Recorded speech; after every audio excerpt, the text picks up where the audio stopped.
Hello, good evening, my darlings. I hope you're ready for a wonderful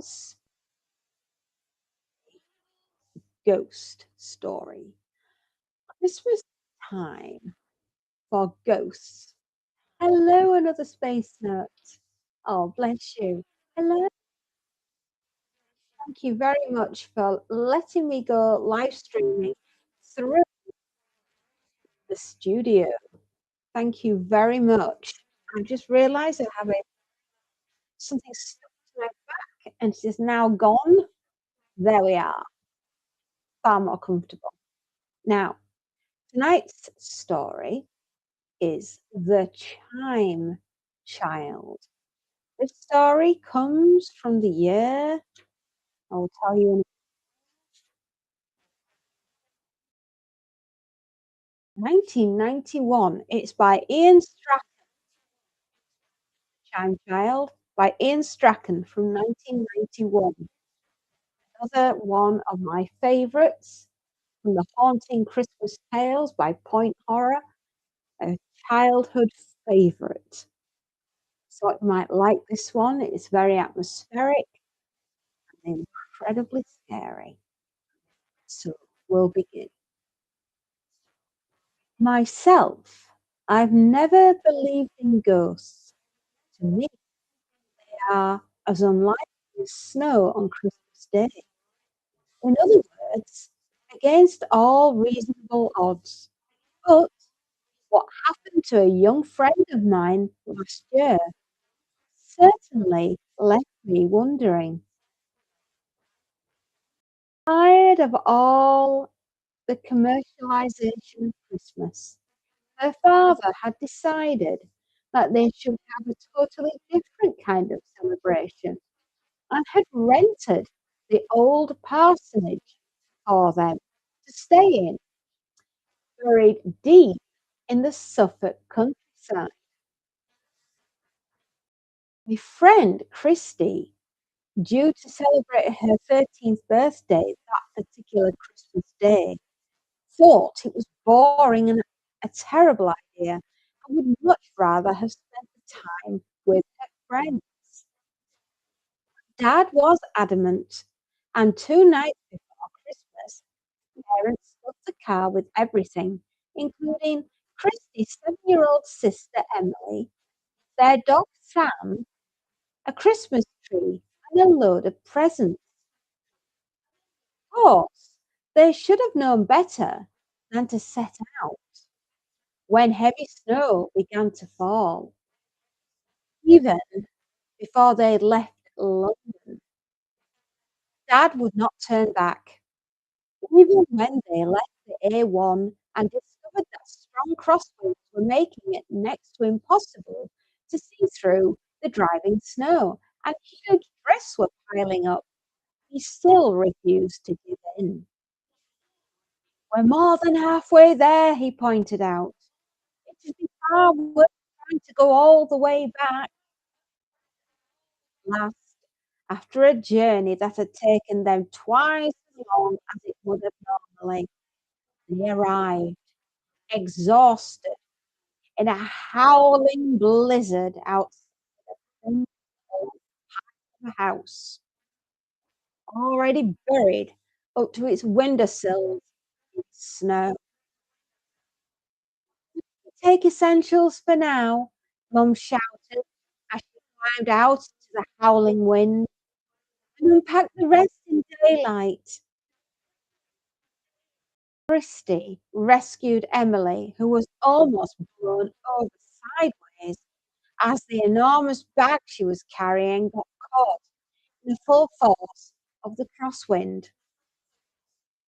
Dad, using their only torch, found the key according to the instructions, hidden under the doormat in the porch, and unlocked the door. For a second, Christy told me later, when the door was first opened, it smelled as if someone had broken a bad egg into a pair of old trainers. It was as if we'd released something that had been trapped inside. Mum had dismissed it. The place probably needs a good airing. And Sam, who normally a bit of a wimp, but kept who knocks over to be the first to get out of the bad weather, sat in the drive doing an impersonation of a miserable husky. Final straw came when Mum tried to put the lights on. The click of the switch echoed around the hall, but nothing happened. Maybe it's switched off at the mains or a fuse box has blown, Dad suggested as he went in search of a fuse box. He took the torch with him, leaving the others huddled together, shivering in the pitch black hall.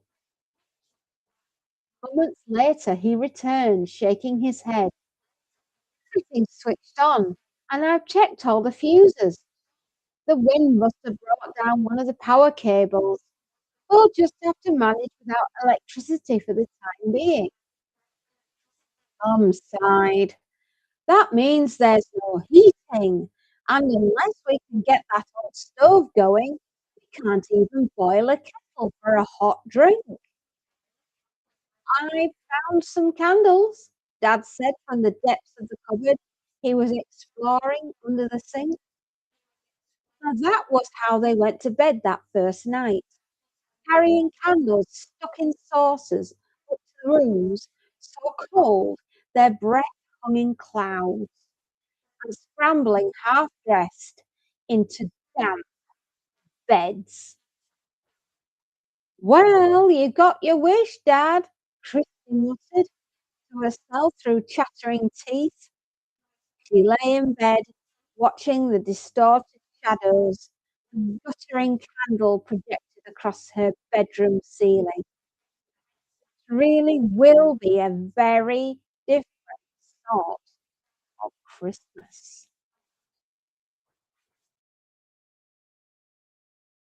Things had improved a little the following morning.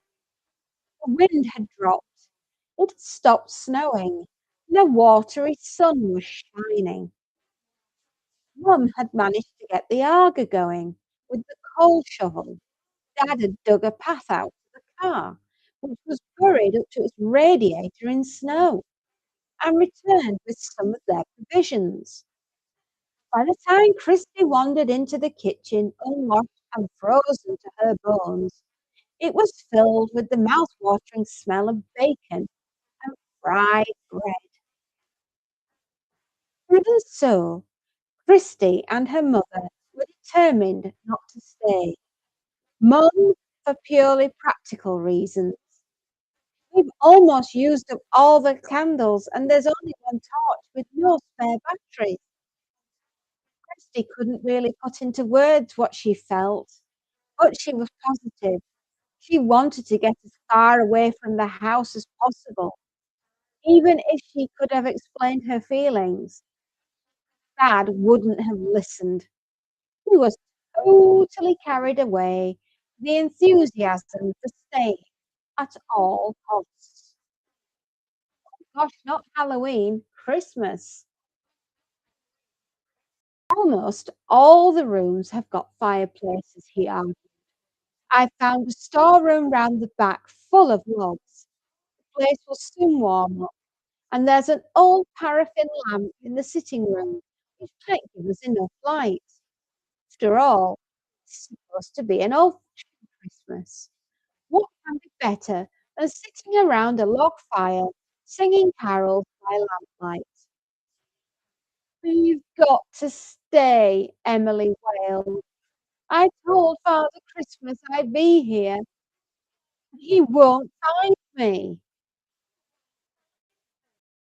This scornful reply died on her lips as a huge shadow passed over the window behind them. "What was that?" she gasped. They all jumped, and Sam barked as somebody banged heavily on the back door. Dad returned with an absolute mountain of a her size was further increased by 3 coats, several scarves and a big, peaked, red balaclava with a shaggy bob on top. He dumped 2 bulging carrier bags on the kitchen table, making cutlery rattle. "I'm Mrs. Partiger," she announced in a loud voice. "I look after this place. Just popped over to see you'd got here safely and to bring you a few things I thought you might need." She unloaded 6 bottles of milk, a dozen eggs, and 3 loaves of bread. "Very kind of you," Mum said, "but to be honest, we were thinking of going home again." "You'll not make it," Mrs. Partiger said bluntly. "You got here," Mum pointed out. "I came over the fields," Mrs. Partiger said, her huge bosom back into place. "Some of the roads are blocked up to the hedge tops, and it'll be days before the snowplow comes round here. They never bother with the lanes until they've done all the main roads." "Looks as if we don't have much choice in the matter," said Dad smugly. Christy groaned. "You'll all be a lot safer here than trying to get back," Mrs. Partiger went on. "Mind you, I doubt the electricity will be back this side of Christmas. There's power cables down all over the place. Oh, that old Aga keeping all—" "We're going to stay," Mum said doubtfully. "There are quite a few extra things we'll need. There's anything you want in the village, 4 shops and a post office," Mrs. Carter just said proudly. "How can we get there?" "Same way as I got here. Shan't move. Walk across the fields," Mrs. Carter just explained the route. "Follow my footprints to the farm, then look for the church tower and head for that. The village is only a step from there. Well, I'd best be back off." Mum walked to the door. "Will you come again tomorrow?" Christy thought Mrs. Partiger looked slightly uncomfortable, as if there was something she was trying to avoid saying. "Christmas Eve? No, I'll not set foot in here again till Christmas is over. Mind you, I might see you at the late night Christmas Eve service. You do go to church, don't you?" "Oh, yes," Mum lied. "Would be rather nice that," Dad said thoughtfully, as he watched Mrs. Partiger gallumping across the yard. "Midnight carol service." Mum's thoughts had already turned to making a shopping list, and half an hour later, Christy and her dad set out, tracking Mrs. Partiger's enormous footsteps across the fields. Although in places they were knee-deep in snow, they passed the Partager's farm and easily made it to the church as the clock in the tower struck 11. As they passed the graveyard, the rows of snow-covered tombstones appeared to Christie like beds in the dormitory, whose occupants had casually thrown back the sheets before climbing out. The village turned out to be a collection of houses which had sprung up around the T-junction. The shops Mrs. Partiger had mentioned consisted of a small supermarket, a greengrocer, a butcher's, and an ironmonger's. With the roads deep in snow, no traffic moved, and the village was eerily silent. What cars there were stood parked by the curb like rows of white blancmanges. Most of the pavements had been cleared, though 1 or 2 late risers were still shuffling away. None bothered to stop as Christy and her dad walked by, but Christy had an uneasy feeling, a prickle in the back of her neck, that they Villagers turned to stare after them the moment they'd passed. Dad tore a piece off the shopping list and handed it together with some money to Christy. I'll do the supermarket if you do the ironmonger's. Paint on the ironmonger's window was dark green, cracked and peeling. Through the display was stuff with everything from shiny modern garden implements to paraffin heaters. A bell jangled above her head. Christy opened the door. Inside the dark shop, she breathed a heady mixture of paraffin, polish, and garden fertilizer. Morning, said a tiny bird-like man in a reedy voice. He had a dark, beady eyes and sat perched behind the counter on a low set of folding steps. You'll be staying at the old parsonage. Christy, who had lived all her life in London, where the next door neighbours can remain strangers, was surprised at being so easily identified. Yes, yes, we are. Plenty of people stay there in the summer, but I reckon you're the first ever to stay over Christmas. Christy wasn't certain what to make of that news. Oh, just that most people prefer to keep away from there during Christmas. Passenger said something like that. Man leant over the counter confidently and whispered, as if he was afraid the packets of soap powder might overhear. Did she tell you why? She shook her head. It's only a story. I don't reckon there's any truth in it, but they do say that just before Christmas, hundreds of years ago, a little girl was walled up somewhere in that house by her wicked uncle and left to die a slow, terrible death. Christy felt a shiver run down her spine. How horrible! The man looked even more bird-like as he put his head on one side and peered up at her with narrowed eyes. "Suppose you haven't heard anything unusual, noises or anything?" "Don't mean there's a ghost?" "Suppose you believe in ghosts?" "No, of course not," Christy said firmly. Thought struck her.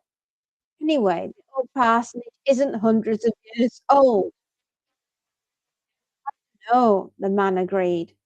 "After the child died, the house fell down. The church built the parsonage on to the only bit left standing. Cartier tells me it's easy to see which is which. The back is much older than the front.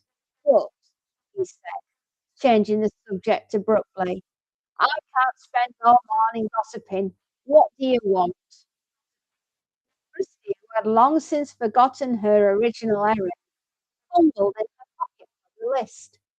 While she asked for candles, firelights, and batteries, her mind was really on the poor girl and the gruesome end she suffered.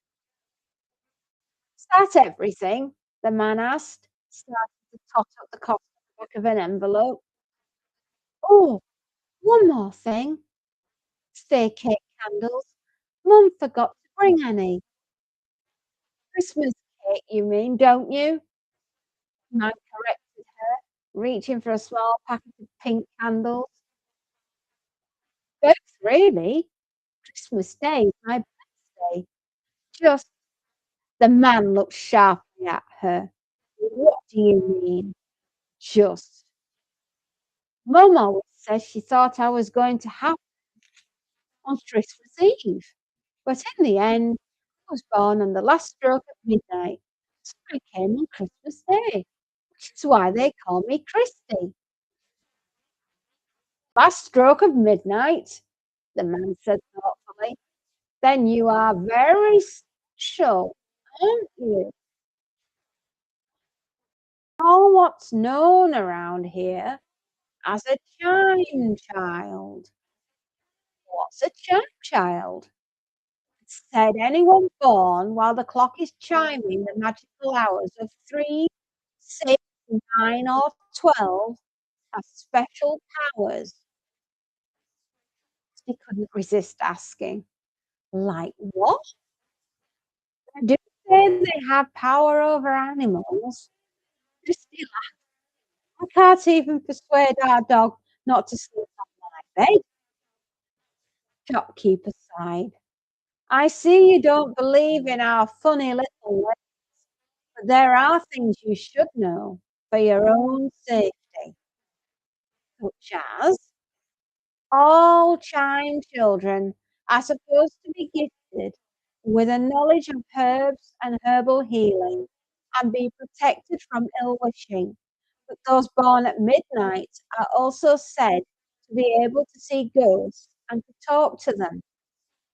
Christy felt her throat dry up. You mean if there was a ghost in the old parsonage, I would be the one most likely to see it? Look, like you said, you don't believe in ghosts, so that's hardly likely to be a problem, is it? That'll be £8.95. Outside, blinking in the sunlight, the conversation she'd had with the shopkeeper seemed unreal to Christie. Only the pence in the carrier bag convinced her that it had ever really happened. That didn't help, coming up behind her. "You look as though you've seen a ghost," he said. He jumped and smiled weakly. Something like that. "Have we got everything? I'd like to go back. The only thing I haven't got is mistletoe." Woman in the greengrocer shook her head. "Bless you, I'm afraid we never stock mistletoe. Nobody in the village buys it. The stuff grows wild in the old apple and ash trees around here, so they can get it you can get it there for nothing. You're staying at the old parsonage, aren't you?" Thrifty smiled. Everyone seemed to know who they were. "I thought you'd have known all about the mistletoe then," she added, looking straight at Christie. "Well," she went on, "you passed some on the way here. It grows all over that big old oak tree, the one just off the path between the parsonage and the Partridges' farm. You could cut some on the way back." It was only when they were back in the kitchen, unloading and shopping, and Mum asked, "And where's the mistletoe?" that they realized they'd forgotten to look out for the tree and had returned without any. One reason it was forgotten was all. It was all the way back. Christie had been wondering whether to tell her father any of the strange things the ironmonger had said. Trouble was, out there in the fresh air, walking through Christ's room, it all sounded so stupid. Somebody believe all that nonsense about a ghost of a non-dead child. And as for there being anything special about a Chime Child. Even so, Christie took the first opportunity she got to explore the whole house properly. With light and with fires lit in all the downstairs rooms, the house was not only a good deal warmer, but it looked and felt more cheerful too. That impression was helped by the Christmas decorations Emily and Mum had put up. They also dressed the tree, which stood in the bay window of the sitting room. We found it was quite easy to tell which was the old part of the house. On the landing, an arch led off to the bathroom, and the polished floorboards suddenly dipped where the two parts didn't quite make the perfect join. In a corridor in the same part of the house downstairs, Chris found that the old stone of the wall had been left exposed. The plaster ended on either side in two huge upright blackened beams. Gilt framed oil painting of some rather damp looking sheep on a bleak hillside hung crookedly in the centre of the wall, and beneath it was a large oak chest. Though the stones were of irregular sizes, their ends were so smooth they almost looked as if they'd been polished and all pieced neatly together, neatly, except for the centre. From above the picture, a narrow crack ran right down the middle of the wall, finally disappearing behind the chest.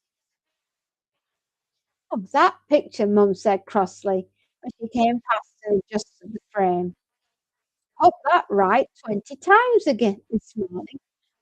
Time I come back, it's crooked again." She got her father to look at the wall. "Some of it's wet," she said, showing him her hand, still damp from where she touched the stone. Dad shrugged. "Condensation, I expect. You get it in old houses, especially when they heat up after being left empty." On an impulse, Christy licked her fingers.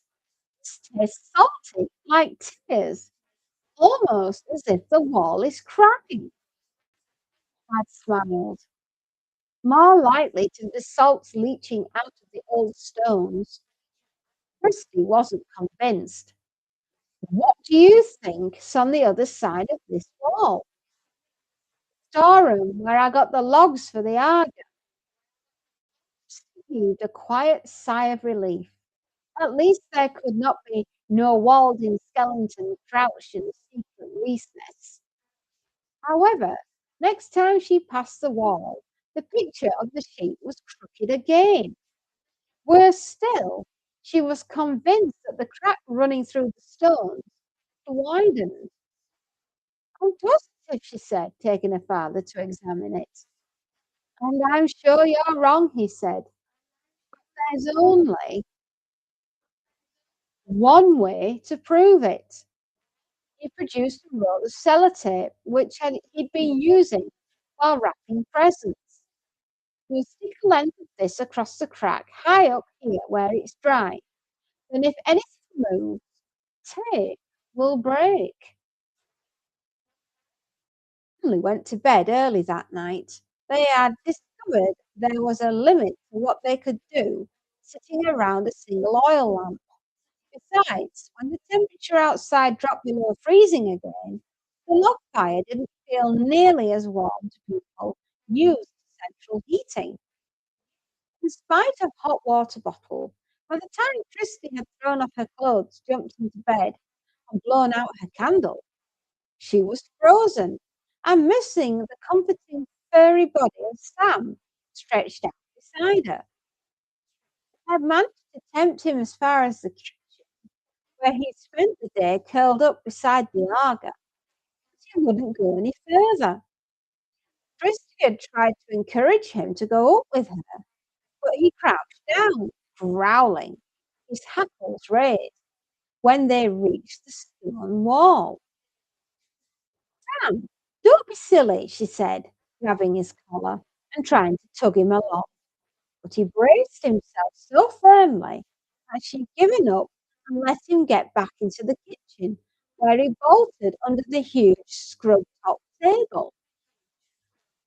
Eventually, Christy drifted off into an uneasy sleep, only to be woken by the sound of Sam howling. As nobody else seemed to have heard him, she lit her candle.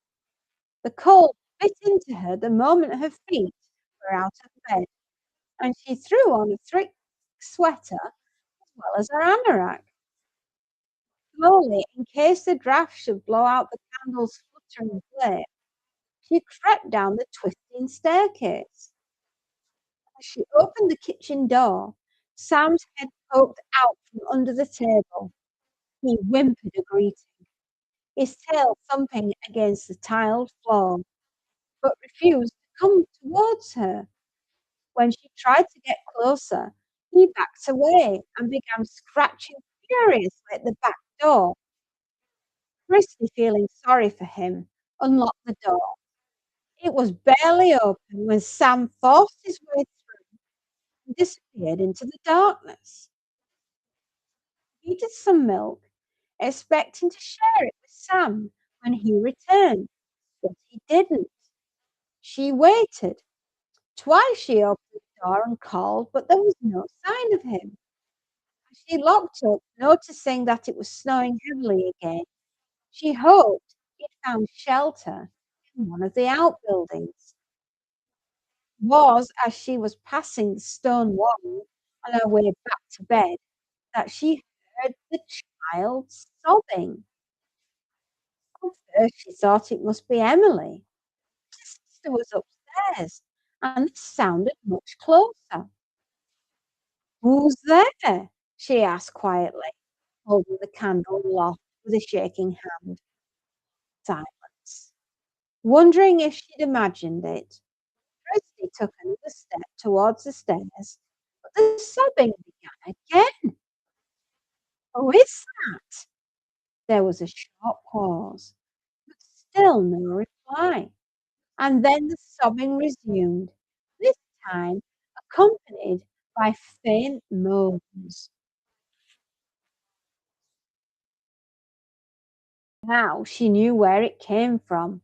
It was as if somebody was crouched down on the floor behind the oak chest at the base of a stone wall. "Why are you doing this to me?" Christy asked desperately. She stood waiting, by now shivering with cold and fear, but nothing else happened. As she held the candle closer to the wall, she saw the sellotape Dad had stuck across. The crack had been ripped apart, and the fracture was much wider. Although no more sounds disturbed that night, Christy spent it sitting on her bed with the candle lit, huddled in blankets and hugging her pillow. Not until daylight seeped through the chinks of the heavy velvet curtains did she allow herself to drift off into an uneasy sleep. First footfall on the landing woke Christy, and she found her father going downstairs. "Did you hear anything in the night?" she demanded. Dad looked puzzled. "No, why?" Broad daylight made Christy begin to feel foolish.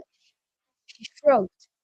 "I had to get up to get Sam. He was howling his head off.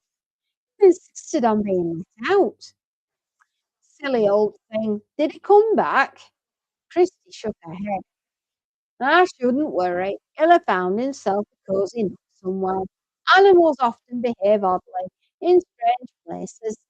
He'll soon get used to it." And then Christy was about to tell him about the sobbing, but changed her mind. "I noticed the sellotape you put over the crack had broken." "Really?" Dad, pleased that his idea had worked, went to examine it. "So it has. The crack's much wider now." Hearing the concern in Christy's voice, he slid an arm around her shoulders. "There's nothing to worry about. These old places aren't built on very firm foundations. There's always a certain amount of settlement. Maybe the cold weather's brought it on, but it's stood up for about 100 years, so I'm sure it won't fall down this week. Come on, it's freezing out here. Let's go in the kitchen and get a good hot drink." The rest of the family's thoughts were on their final preparations for Christmas. Emily was positively bursting now that at long last Christmas Eve had arrived. During the morning, Dad asked Christy to bring in some logs. He was about to load a basket in the stone storeroom at the back of the house when she realized that it seemed much shallower than the bathroom above. Dropping the basket, she ran into the house. "What's up?" Dad asked as she peered through the kitchen. "Where are the logs?" "In a minute," she called over her shoulder, and once in the bathroom, she paced it out. 3 strides in either direction. She ran past her bewildered father, back into the storeroom. So the logs made it impossible to pace out properly. The storeroom was obviously as wide as a bathroom, but definitely much shallower. A difference of a metre and a half, easily enough room for a body. Unnerved by her discovery, she took the logs back and dropped them beside the Arga. And I've just done some measuring, and the bathroom above is much bigger than the storeroom, about a metre and a half, continued, peeling potatoes. That's not surprising. It isn't easy to build a stone wall, and they don't keep in much heat, so they're very thick. She subsided. What's so important about that anyway? And shook her head. Nothing. Doesn't matter. Yet another fascinating theory had been dismissed. This afternoon, as the storm outside grew more fierce, Christy went up to her bedroom to finish some last-minute present wrapping.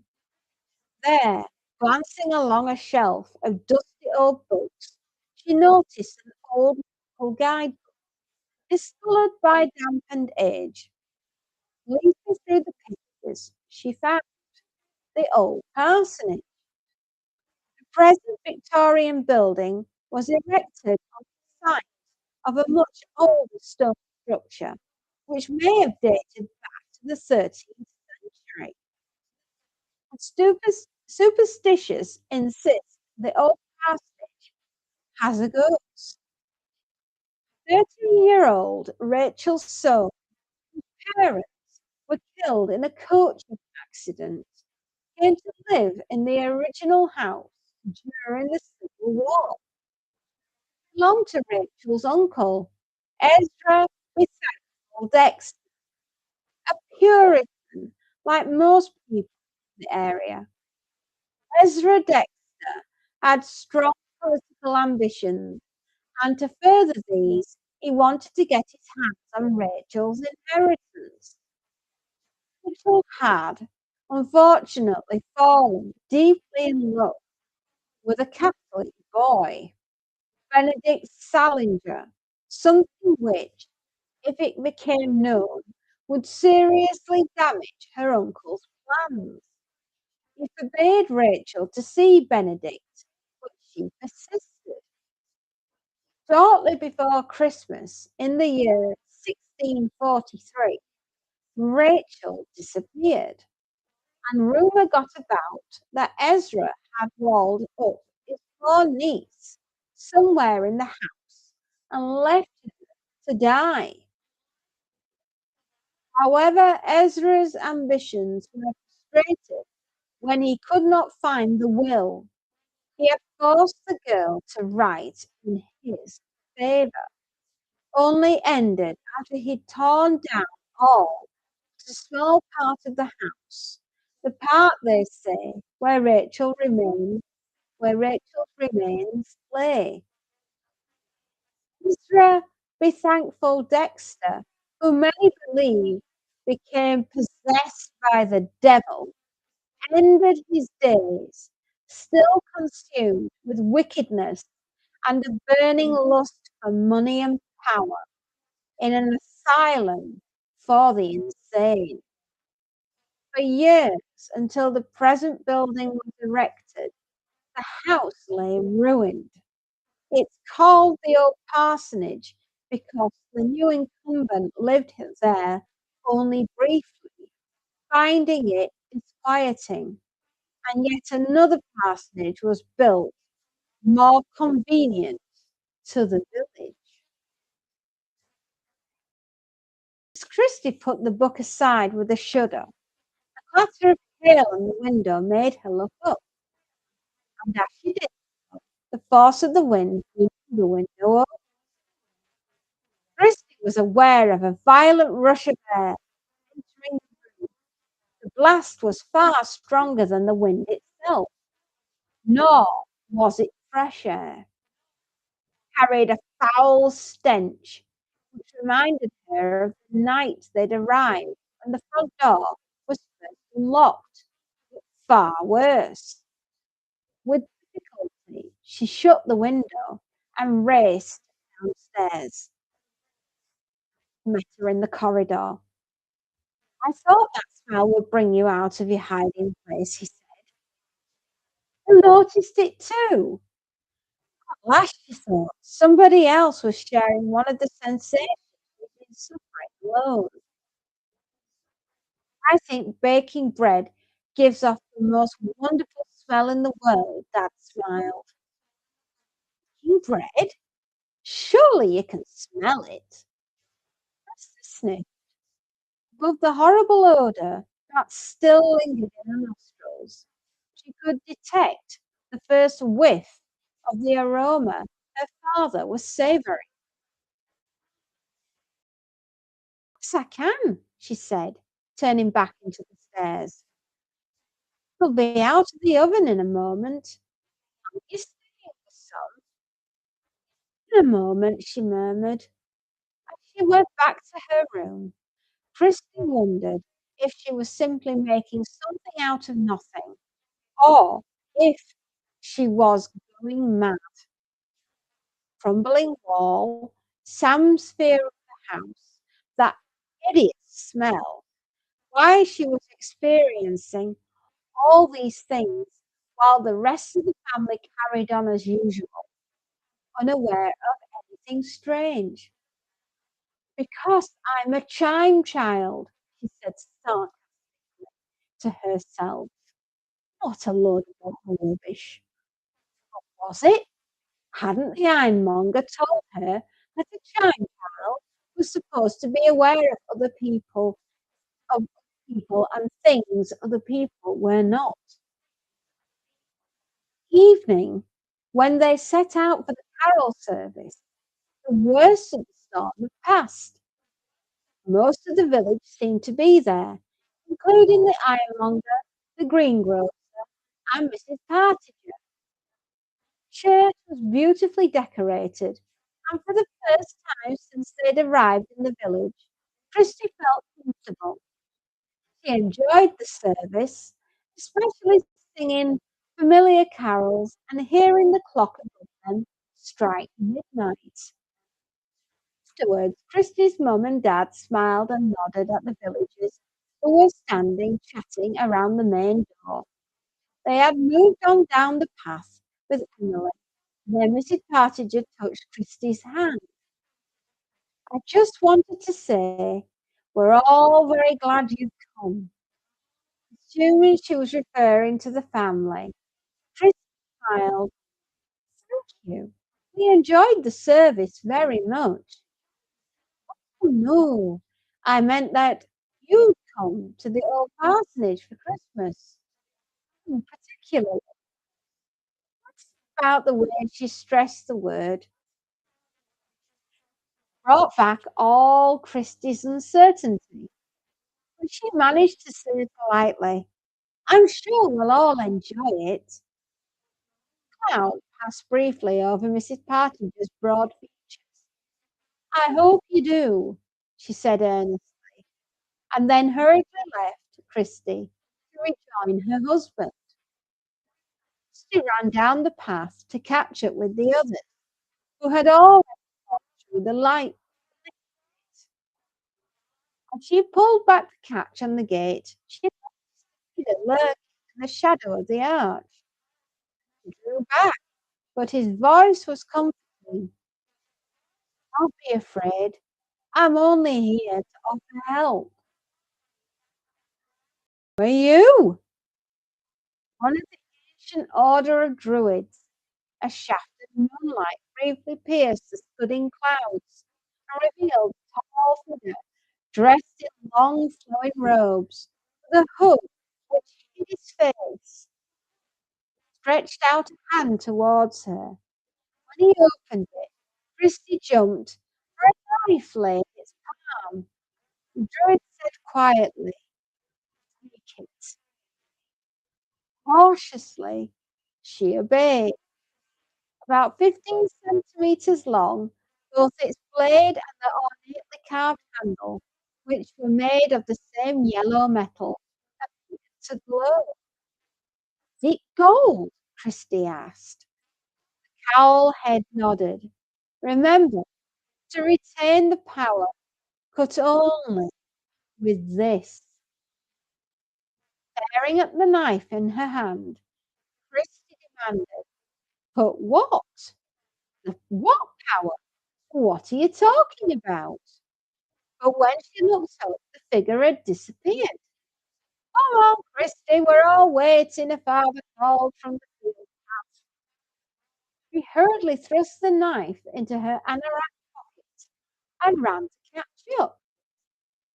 "Happy birthday, darling," Mum said, giving her a big hug, which Dad and Emily joined in. Christy smiled. "It never feels like my birthday until I've been to the house." Mum made them all hot drinks, but Emily was too excited to touch hers. Instead, she danced around the kitchen, bubbling over at the prospects of hanging up her stocking and opening her presents. Eventually, Mum gave in and let her open one before going to bed. Emily ripped open the parcel and waved a cuddly penguin in the air. "Look what I've got!" she shouted, and then immediately asked if she could open up another one. "No," said Dad, scooping her up in his arms, leading the way upstairs. As they passed the stone wall, Christy could have sworn she heard a trickle of water running down her back, as if it was a huge stone. She shifted. A deep, slow rumble followed by a loud crack. Whoop! The noise had come from the corridor below. Lighting her candle, she quickly dressed in sweater and jeans and made her way down. Hung thickly in the corridor. Through it, she saw that the stone wall had collapsed completely, burying the oak chest. Christy peered out over the rubble into the darkness beyond. She saw a small empty room, no skeleton, just a bare, dusty stone floor. As she stood staring, she became aware of a force drawing her towards the sitting room. The pull was too strong to resist. She gave into it, walking as if in a trance. She opened the door. There, crouched on the hearth, was a and shivering beside the dying embers was a girl of Christie's age. She wore a plain white nightdress, and her arms and legs were painfully thin. Her crow-black hair emphasized the deathly whiteness of her skin.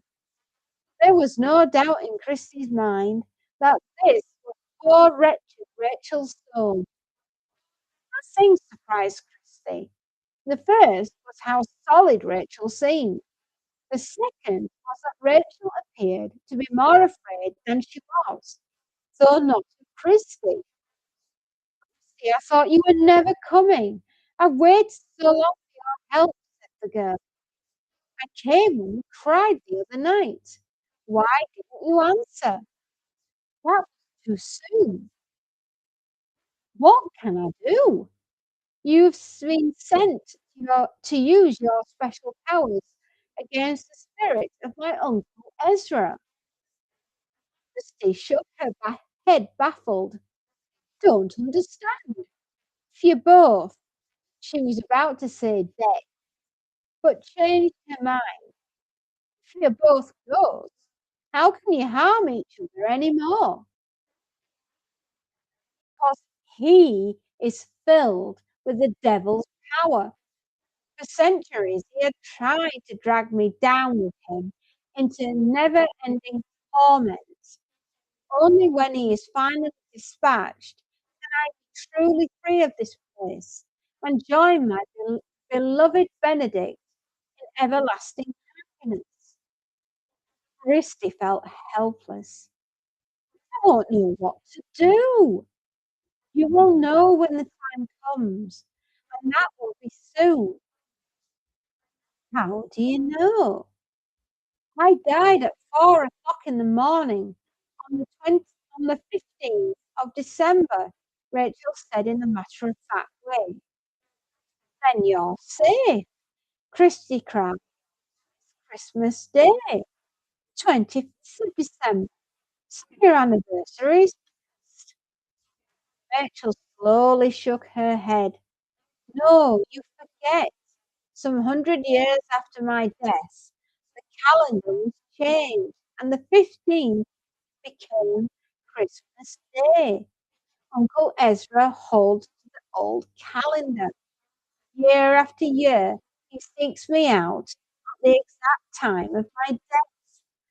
Each year I evade him, but this year, knowing of your presence, I have risked coming out to confront him. If I am not to be destroyed, you must equip yourself. Your spiritual power is in no doubt, but there is something else you need. Mistletoe. Since the dawn of time, it has had mystical powers of protection against evil. But there's none in the house, Christy exclaimed in panic. She glanced at her watch. 3:30. Go swiftly, Rachel urged. Collect a branch and bring it back to the house. Go now. There's not a second to lose. I'm not sure I'll be able to find the tree in all the snow. Led by your heart, Rachel said earnestly.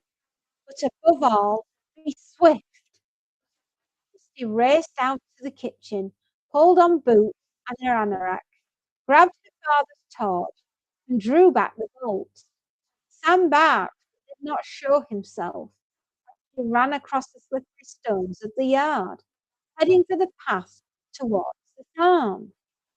Although it wasn't snowing, the fierce icy wind was whipping up the powdery snow in blinding clouds, which covered her tracks immediately and created more deeper drifts. The weakening beam of the torch failed to penetrate the murk. Christie only had the slightest idea which direction she should take, and stumbled several times as she struggled through the snow. Woman in the greengrocers had mentioned a big oak tree off the path between Partridge's farm and the old parsonage. How was she to find it? The snow had smothered the entire landscape until one thing looked much like another. Rachel's advice, be led by your heart, was all very well, but time was running out, and all Christie could feel in her heart was fear. Cold, damp, and frightened, she staggered on until she made out the shape of the cottager's farm. "Oh, no!" she cried angrily. "Things have gone too far." She turned back, searching more carefully, but found nothing tall enough to be a tree. Her leg suddenly sank into a deep drift. Beneath the snow, her foot caught a stone, slipped off, and pitching her forward to land with a stunning thump on something very solid. She must have been briefly unconscious, because the next thing she remembered was coming round, as if from a deep sleep. The curious part was that she felt no inclination to get up. Cruel wind began to cover Christie's body with a light covering snow, and she started to merge into the landscape. Church clock rescued her, just as she was floating off into a comforting sleep. Christie faintly heard the three-quarter hour striking. She knew from the start that there was only 15 minutes left before Ezra would attack Rachel. Grabbing the torch, she struggled to her feet, brushing off all the life-threatening snow. She noticed something clinging to the cuff of her anorak. It looked to be a tiny pearl. Then she realized this mistletoe berry, the solid object on which she had struck her head, must have been the trunk of the old oak tree, brought down by the combination of tremendous winds and the enormous weight of wet snow clinging to its branches. Christie dropped to her knees and began frantically digging with her bare hands, deep into a bank of snow. Her fingers ached, but she knew she must not stop. Slowly, dark, gnarled branches emerged. But where's the mistletoe? She wailed. Maybe this isn't even the right tree. At long last, she came across a single pale green oval leaf. Further digging revealed a branch of mistletoe, still entwined around the oak, sucking the last drops of sap from the host tree's dying branches. Christie grabbed the smooth-skinned, golden green branch and tried to pull it free, but the limb was very pliable, and no matter how far she bent it or how hard she tugged it, it refused to break. The Druid's words came back to her. To retain the power, cut only with this. Christie felt in her pocket, frightened she might have dropped the knife as she stumbled through the snow.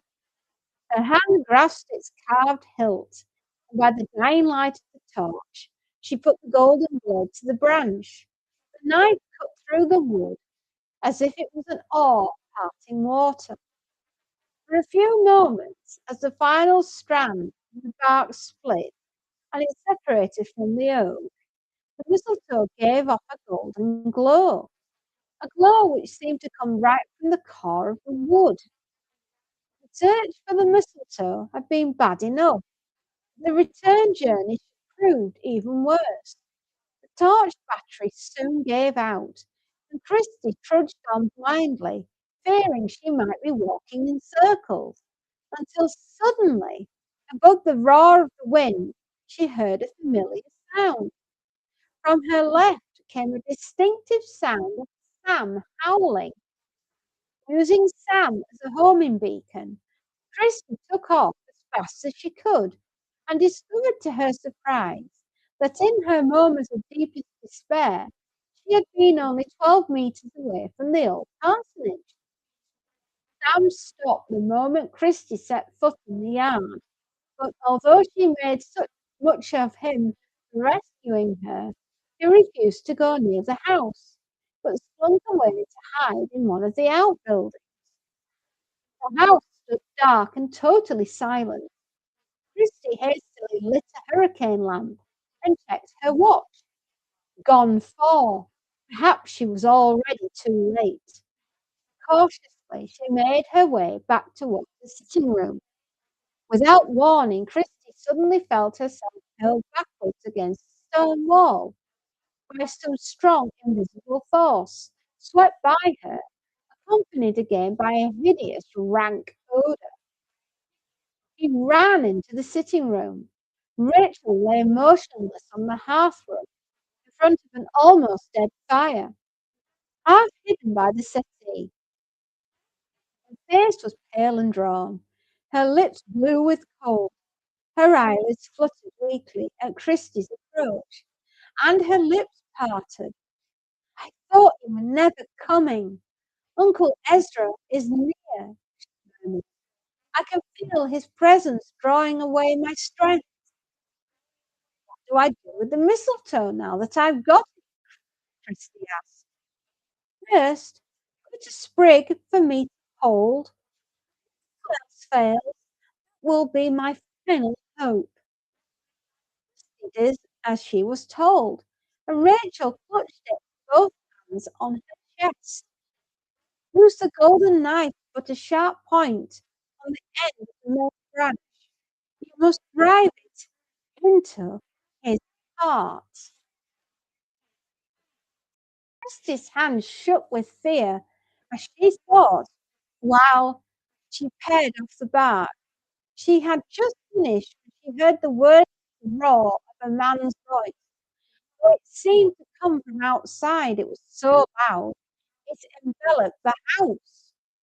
An ominous rumble of thunder shook the walls, and the smell of fetid decay grew stronger as a gaseous, luminous green light filtered into the room.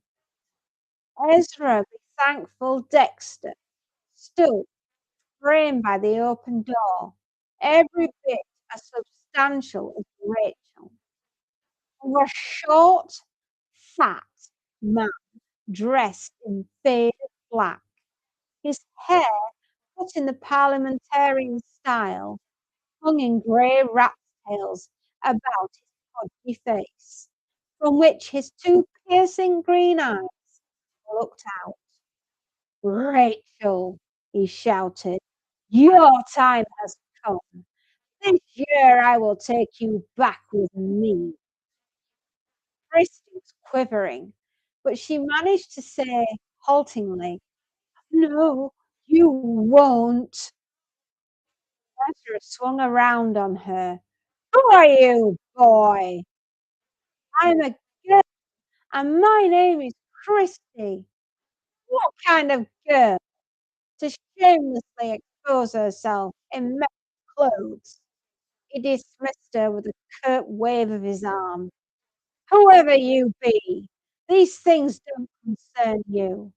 I warn you to leave my affairs." And took a step towards Rachel. "Come, child, you can deny me no longer." "Don't touch her," Christy said. Ezra slowly turned, eyes blazing, his face twisted with rage. "I've warned you. Now hold your peace. Haven't you already harmed Rachel enough? Leave her alone. If you will not heed me, I must teach you a lesson." The hand he extended towards Christie looked deformed until she realized he was holding his fingers in a curious formation. The middle finger was folded under both thumb and little finger, leaving the other two pointing directly at her head. "Feel this," he shouted.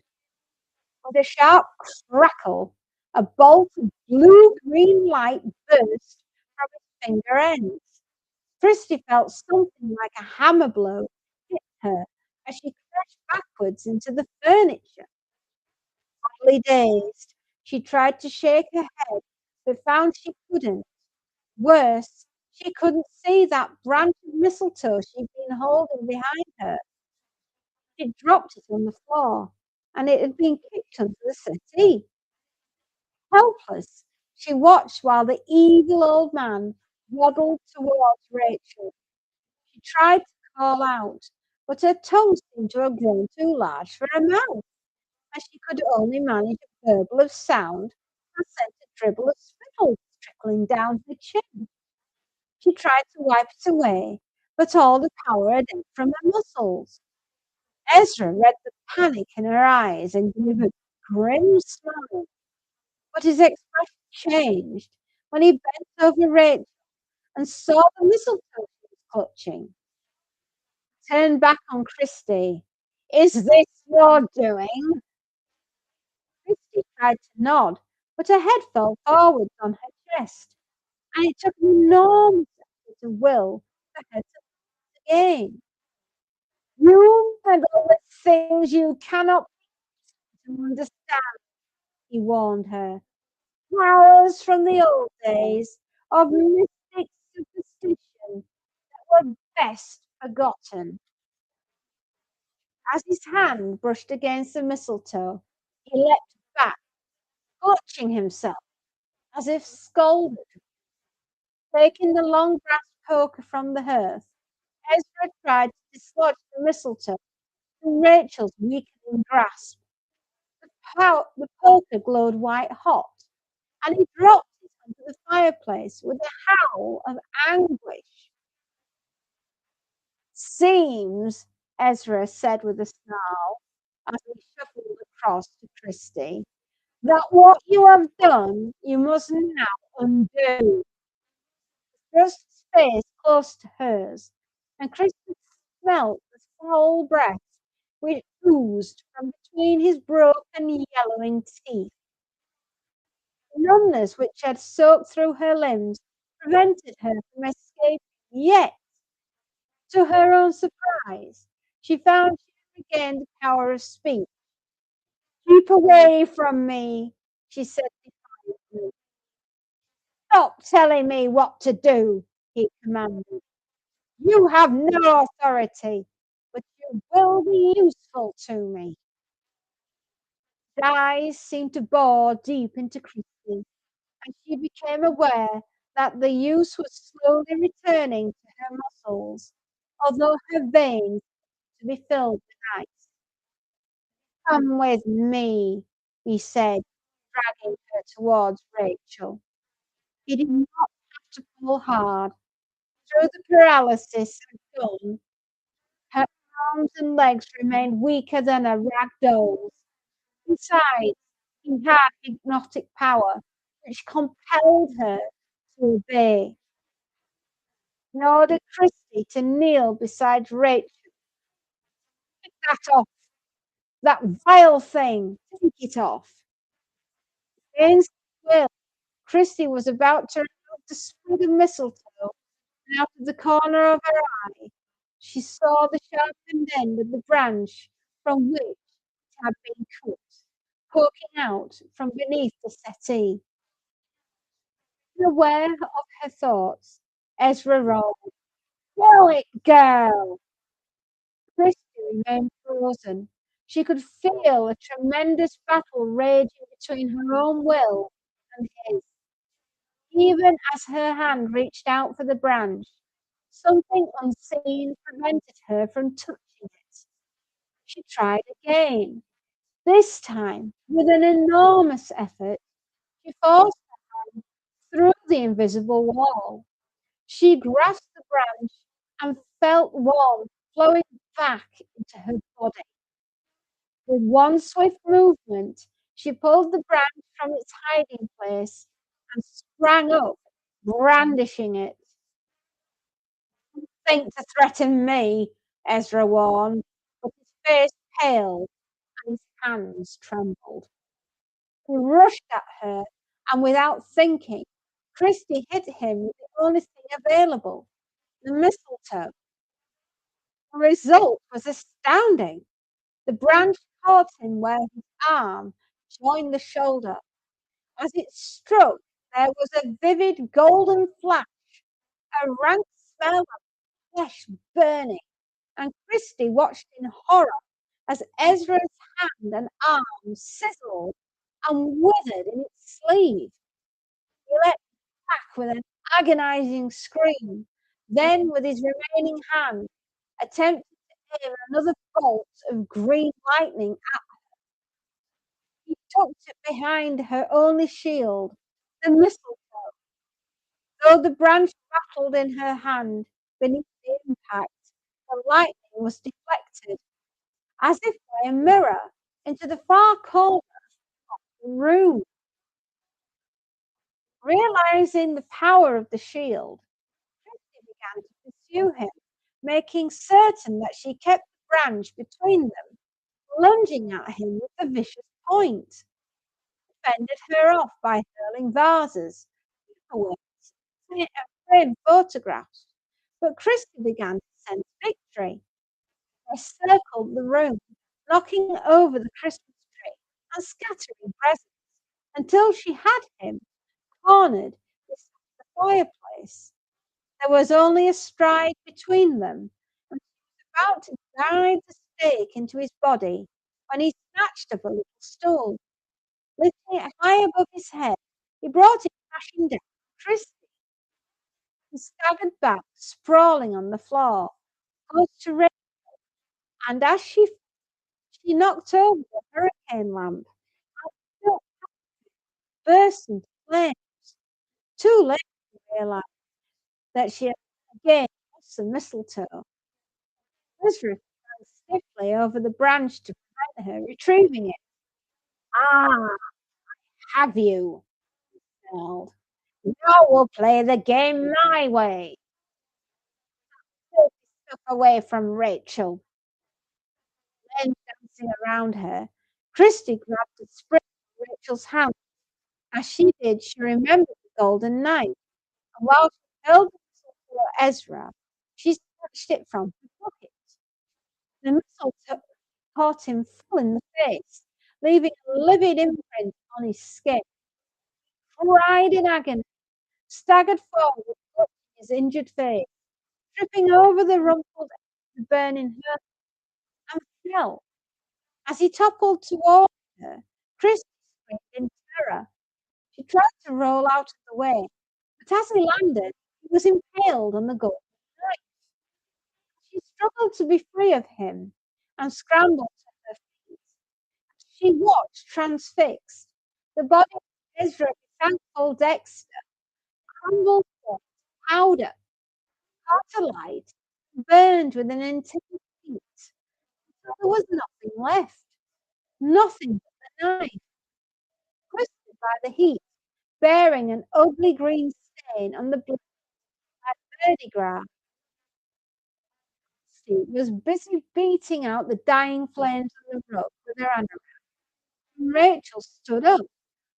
The dispatching of her uncle seemed to have had an immediate effect.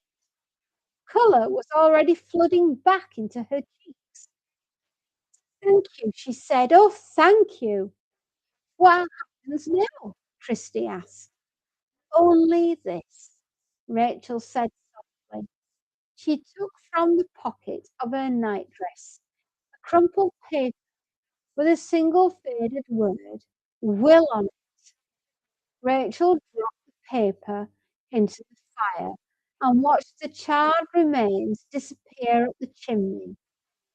Then Christie realized the girl was slowly fading away. Mentally and physically exhausted, Christie collapsed into an armchair and fell into the deepest sleep she had ever experienced since arriving at the old parsonage. She woke to find her mother bending over her. "Happy birthday again, Christie," she said. "Thank you for getting up early to bring in some mistletoe. You really shouldn't have left it lying on the floor." Bewildered, Christie glanced around the room. There was no sign of the fight, let alone a fire. Broken ornaments and disturbed furniture were all safely back in their original positions, and the presents were stacked neatly beneath the tree. He raced out into the corridor. The stone wall had also been restored without a single hairline crack. She hung straight on its hook, and there wasn't as much as a scratch on the highly polished surface of the oak chest. What had happened? Nothing happened. Or had it all been some hideous nightmare brought on by everything she had heard and read about the old parsonage? Then she remembered the mistletoe. That was the real enough, and the knife. Slowly, Christie unlocked her clenched fingers and raised her right hand. There it lay in her palm, gleaming dully, twisted as if by intense heat. Its blade disfigured by an ugly green stain. She stood for a moment longer, gazing at the knife. Then she smiled and put it in her pocket, and turned back to join her family in the joy of Christmas and the beginning of a new year in her life. And now you may understand my uncertainties about the existence of ghosts, especially as while I've been telling this extraordinary tale, the hideously disfigured knife lies before me. Perhaps my doubts are only prompted by the owl's hooting close to the house, the desolate barking of the foxes in the wood, and the grandfather clock, which is chiming midnight. I do hope, my darlings, that you enjoyed that beautiful, beautiful tale. And should you want to, come back again next week for more scary ghost stories for Christmas. Yes, my darlings, I do truly, truly hope you enjoy everything that is to do with Christmas and all the ghosts that go with it. If you like what I do, you can always give me a thumbs up. If you really like what I do, you can always give me a follow and come back next week for another ghostly Christmas tale. I look forward to seeing you then. Good night, my darling, and goodbye.